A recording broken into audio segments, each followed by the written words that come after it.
Selamat pagi Bu Dewi, selamat pagi Bu Dina, selamat pagi Bu Rini. Perkenalkan saya Aderi Veronica Purba, NIM 178141095. Di sini saya akan mempresentasikan skripsi saya yang berjudul Optimasi Twin Span dan Waktu Sonikasi Nanoemulsi Ekstrak Biji Kemiri dengan aplikasi Central Composite Design.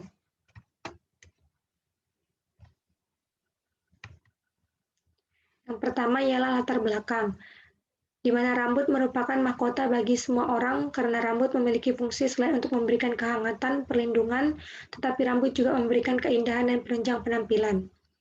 Beberapa kelainan yang dapat menyerang rambut seperti sinitis dan alopecia. Sinitis merupakan istilah untuk rambut putih beruban. Ini terjadi karena pigmen rambut menghilang, karena faktor usia, cacat bawaan, dan keturunan. Selanjutnya alopecia atau kebotakan yang disebabkan oleh kelainan yang membuat rambut rontok secara terus-menerus sehingga kepala mengalami kebotakan. Kemiri mengandung zat aktif flavonoid dan fenol yang berkhasiat menyuburkan rambut dan menghitamkan rambut secara alami. Pada penelitian Sofiantari 2019 yang berjudul Uji Aktivitas Tonik Rambut Nanoemulsi Minyak Kemiri, dilakukan uji pertumbuhan rambut yang menggunakan kelinci sebagai hewan coba. Pengamatan dilakukan selama 21 hari. Hasil menunjukkan bahwa bagian yang diaplikasikan nanoemulsi minyak kemiri memiliki ukuran panjang rambut yang lebih besar dibandingkan bagian yang tidak diaplikasikan nanoemulsi. Kebanyakan obat dari bahan alam yang disintesis secara langsung memiliki kelarutan yang rendah dalam air. Biasanya obat yang sulit larut dalam air memiliki absorpsi yang rendah. Akibatnya memiliki ketersediaan hayati yang rendah pula. Oleh karena itu, perlu strategi untuk mengatasi masalah tersebut. Emulsi minyak dalam air dapat digunakan sebagai solusi. Sistem pengiriman emulsi memberikan keuntungan melindungi dan melepaskan obat yang sulit larut dalam air. Pembuatan emulsi dengan tipe minyak dalam air diharapkan dapat lebih diterima ketika digunakan dan tidak membuat rambut menjadi berminyak. Selanjutnya adalah rumusan masalah dan tujuan penelitian. Rumusan masalah yang pertama ialah berapa komposisi optimal Twin 80/80 serta waktu sonikasi dengan menggunakan metode CCD. Yang kedua, apakah sifat fisik nanoemulsi yang diperoleh memenuhi parameter kualitas sediaan nanoemulsi yang baik? Tujuan dari penelitian ini adalah mendapatkan komposisi yang optimum Twin 80/80 dan waktu sonikasi menggunakan metode CCD. Yang kedua, mendapatkan sifat fisik sediaan nanoemulsi yang memenuhi parameter kualitas sediaan nanoemulsi yang baik. Metodologi penelitian. Jenis penelitian ini adalah kuasi eksperimental menggunakan metode Central Composite Design dengan desain eksperimen kuasi untuk mendapatkan formula yang optimal dari surfaktan Twin 80/80 dan waktu sonikasi dalam formulasi nanoemulsi ekstrak biji kemiri dengan etanol 70%. Alat dan bahan dalam penelitian yaitu alat yang digunakan alat gelas Pirek, Viskometer Merlin, Dynamic Light Scattering, Hot Plate Stirrer, neraca analitik, Magnetic Stirrer, pH meter, homogenizer, centrifugator, spektrofotometer UV vis, dan batsonikator. Bahan yang digunakan ialah biji kemiri, minyak PCO, Twin 80/80, Aquades, etanol, metilparaben, propilen glikol, minyak kelapa, serbuk logam magnesium, HCl pekat, NaOH 10%, dan FeCl 1%. Tata cara penelitian. Yang pertama, penentuan faktor dan level. Yang kedua, rancangan optimasi metode CCD. Yang ketiga, penentuan formula nanoemulsi ekstrak biji kemiri. Yang keempat, melakukan proses ekstraksi biji kemiri. Yang kelima, uji kualitatif senyawa flavonoid dan fenol. Yang keenam, pembuatan nanoemulsi spray ekstrak biji kemiri. Yang ketujuh, evaluasi sifat dan stabilitas fisik sediaan nanoemulsi. Dan yang terakhir, masuk ke dalam pengolahan data. Penentuan faktor dan level dalam penelitian. Di sini peneliti menggunakan 3 faktor dan 3 level, di mana faktornya adalah Twin 80/80 dan waktu sonikasi. Levelnya adalah -1, 0, dan +1, di mana -1 adalah level rendah, 0 adalah center point, dan +1 adalah level tinggi. Level rendah dari Twin 80 adalah 9, center point-nya 11, dan level tingginya 13 gram. Untuk span 80, level rendahnya adalah 1, center point-nya 2,5 gram, dan level tingginya 4 gram. Untuk sonikasi, level rendahnya ada 30 menit, center point-nya 35 menit, dan level tingginya 40 menit. Selanjutnya adalah ini rancangan optimasi metode CCD. Di sini didapatkan 22 run dengan 4 kali replikasi pada center point dan axial point. Selanjutnya adalah formula modifikasi sediaan non-emulsi ekstrak biji kemiri. Ini adalah formula yang digunakan dalam formulasi sediaan non-emulsi ekstrak biji kemiri. Selanjutnya ekstraksi flavonoid minyak biji kemiri. Biji kemiri dikeringkan kurang lebih 5 hari, kemudian ditumbuk dengan mortir dan stamper. Didapatkan serbuk sebanyak 4 kg dan dimaserasi. Maserasi dilakukan dengan menimbang sebanyak 200 gram serbuk dan ditambahkan 300 ml etanol ke dalam Erlenmeyer 500 ml. Kemudian dishaker selama 3 hari dan disaring. Ampas penyaringan dimaserasi kembali selama 2 hari, kemudian disaring dan didapatkan filter pertama dan kedua disatukan. Filter diuapkan menggunakan rotary evaporator sehingga didapatkan ekstrak kental biji kemiri. Ekstrak disimpan di lemari pendingin dengan wadah tertutup rapat atau gelap. Uji kualitatif senyawa flavonoid dan fenol. Uji kualitatif senyawa flavonoid dilakukan dengan mengambil 1 ml ekstrak, kemudian diberikan beberapa tetes reaksi NaOH 10%, dan jika terjadi perubahan warna menjadi oranye, maka ekstrak mengandung flavonoid. Untuk uji kualitatif senyawa fenol dilakukan dengan mengambil ekstrak sebanyak 1 ml, kemudian diteteskan FeCl 31% ke dalam ekstrak. Jika terjadi perubahan warna menjadi lebih gelap daripada sebelumnya, itu menandakan bahwa ekstrak mengandung senyawa fenol. Selanjutnya, pembuatan nanoemulsi ekstrak biji kemiri.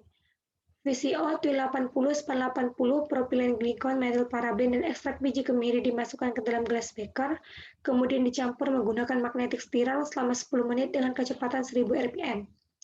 Ditambahkan aquade sedikit demi sedikit dan kecepatan pengadukan ditingkatkan menjadi 1250 rpm, diaduk kembali selama 10 menit. Dihomogenkan seluruh bahan yang tercampur dengan menggunakan homogenizer selama 2 menit, dan setelah itu dilakukan sonikasi sesuai yang diinginkan sambil sekali diaduk. Evaluasi sifat fisik dan uji stabilitas sediaan. Yang pertama, evaluasi sifat fisik. Dilakukan dengan uji organoleptis, uji pH, persen transmitan, tipe nanoemulsi, uji viskositas. Untuk uji stabilitas dilakukan dengan Freeze-Thaw cycle dan uji sentrifugasi. Hasil dan pembahasan. Uji flavonoid dan fenol. Pada gambar 1 ada reaksi flavonoid dengan NaOH 10%. Nah, di sini uji kualitatif yang dilakukan dengan NaOH 10% mendapatkan hasil positif, ditunjukkan terjadi perubahan warna menjadi oranye atau jingga. Reaksi NaOH 10% merupakan katalis basa yang membuat terjadi penguraian senyawa flavonoid menjadi molekul acetonfenon yang berwarna kuning sampai kecoklatan atau jingga. Kemudian untuk uji fenolnya dilakukan dengan uji fitokimia menggunakan FeCl3, di mana FeCl3 dapat menunjukkan adanya gugus fenol. Apabila terdapat gugus fenol, maka dimungkinkan juga terdapat tanin karena tanin merupakan senyawa polifenol. Perubahan warna menjadi lebih gelap atau kehitaman terjadi akibat pembentukan senyawa kompleks antara tanin dan FeCl3.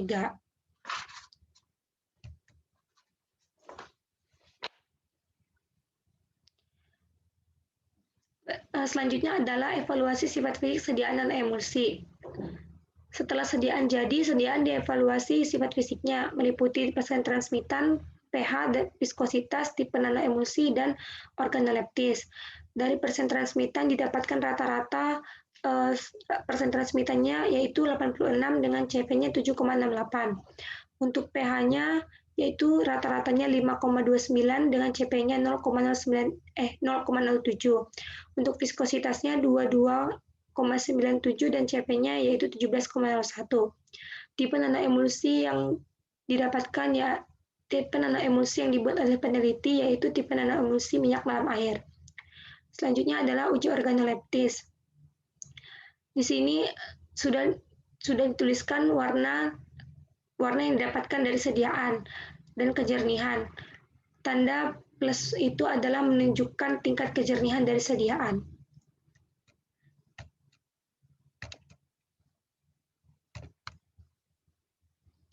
Selanjutnya adalah evaluasi stabilitas sediaan nanoemulsi. Setelah diuji Frijitau cycle, sediaan diuji lagi persen transmitannya, uji pH, viskositas, tipe nano, dan uji organoleptisnya.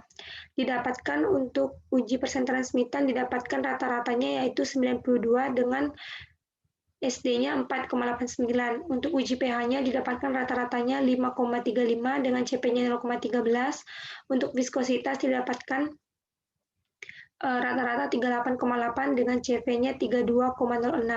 Untuk tipe nanoemulsi dan uji organoleptisnya sama seperti pada uji sifat fisik sediaan nanoemulsi. Selanjutnya adalah analisis data sifat fisik sediaan nanoemulsi.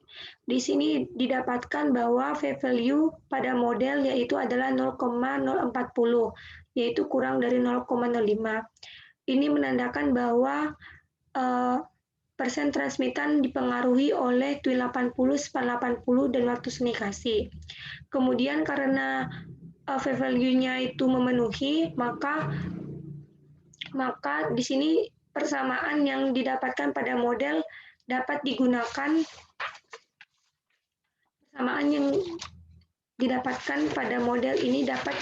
untuk memprediksi formula optimum dengan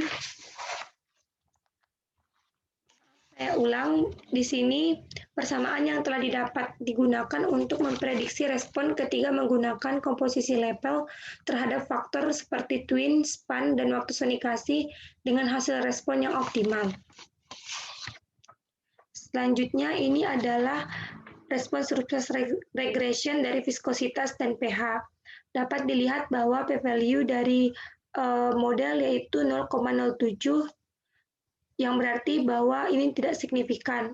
Dan untuk pH didapatkan V-value-nya yaitu 0,131, yang menunjukkan juga bahwa pH tidak terlalu dipengaruhi oleh twin 80, span 80, dan waktu sonikasi.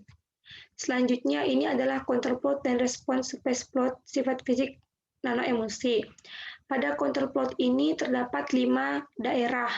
Yang pertama itu adalah daerah dengan persen transmitan kurang dari 70, yang kedua itu adalah 70-80%, yang ketiga adalah 80-90%, yang keempat ialah 90-100%, dan yang daerah terakhir adalah lebih dari 100%, yang memenuhi kriteria peneliti yaitu pada daerah 4, di mana persen transmitannya ialah 90-100%. Kemudian surface plot ini ialah gambar 3 dimensi dari counterplotnya. Selanjutnya adalah prediksi formula optimum. Nah, di sini program dapat memprediksi formula optimum untuk pembuatan sediaan nanoemulsi.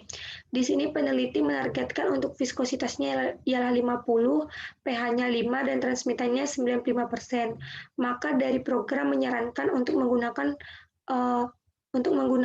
twin-nya itu sebanyak 8,9122 gram, span-nya itu sebanyak 4,9495 gram, dan sonikasinya selama 43,1650 menit. Dengan desirability-nya yaitu 0,9101. Selanjutnya adalah analisis data stabilitas sediaan nanoemulsi. Nah, pada analisis data sediaan ini juga yang memenuhi hanya persen transmitan, di mana V-value-nya yaitu 0,016, yaitu kurang dari 0,05. Sama seperti pada analisis data sifat fisik tadi, di sini didapatkan persamaan, di mana persamaan ini dapat digunakan untuk memprediksi respon ketika menggunakan komposisi level terhadap faktor seperti twin 80, span 80, dan waktu sonikasi dengan hasil respon yang optimal. Selanjutnya untuk respon survei regression viskositas dan pH, keduanya model tidak signifikan karena nilai V-value-nya lebih dari 0,05. Dapat dilihat pada slide. Selanjutnya untuk counterplot dan respon plot surface stabilitas nanoemulsi. Di sini juga terdapat 5 area. Yang pertama itu adalah transmitan kurang dari 85%, yang kedua itu yang kedua itu 85-90%, yang ketiga 90-95%, yang keempat 95-100%, dan yang terakhir itu adalah lebih dari 100%. Yang memenuhi kriteria peneliti ialah pada area 3 dan 4, di mana 90-100%. Kesimpulannya, tidak didapatkan komposisi optimal formula yang memenuhi parameter stabilitas sediaan yang baik dilihat dari nilai viskositas dan persen transmitan. Didapatkan 6 formula yang memenuhi parameter sifat fisik yang baik dilihat dari persen transmitan, viskositas, pH, tipe nanoemulsi, dan uji organoleptik secara visual, yaitu F3, F4, F6, F7, F14, dan F16. Saran dari peneliti yaitu peneliti menyarankan untuk melakukan uji aktivitas sediaan nanoemulsi setiap formula yang memenuhi parameter sediaan sifat fisik yang baik. Melakukan validasi pada formula optimum yang telah diprediksi program Minitab 17. Dan peneliti menyarankan agar melakukan pengukuran ukuran partikel pada formula yang memenuhi kriteria persen transmitan. Sekian presentasi dari saya. Terima kasih.